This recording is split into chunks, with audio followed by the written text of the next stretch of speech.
او حالت اول که دیار بوی یکیش نوشدارت مایت خوشتویه یکیش کست هر دلسوز دی باجریه و هزارا خلق چاره سر کریه کسی که جیانا خوخر خدمت آوی باجری و خلقی بی باجری کریه مخابنی و توشی وی نخوشی بویه و اکید نخوشی آوی جی ده هشت نخوشی که بیت ورگرتی بله اما دیفچونا زیده ترد که این بوهنده که ام بزانین که جدر نخوشی چیه و پتر اما دیفچونا همی برکوتد وی نخوشید که اینه که درستی هر ستافت ما کارمند تندرستی نوشدارت ما پرستارت ما همیا دیفچونا وام درستی تیتا کرن بوهنده فحص جی بخرابه تا کرن اینو که ام پتوینا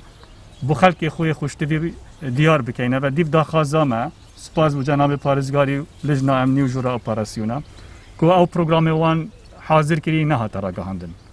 حتی ام درستی دیفچونا همی برکوتد وی نخوشی نکنه و از گل هندینینم و ام وقت ساخلمید گل هنده دانینین زیده قرار بالغی بتکل بون چه بیتره هیوید کم خلقی تگهشت نامه هبید هیوید کم خلقش ما عجز نبید و تحمل بکد ام زیده تر دیفچونه کن کنگی مزانی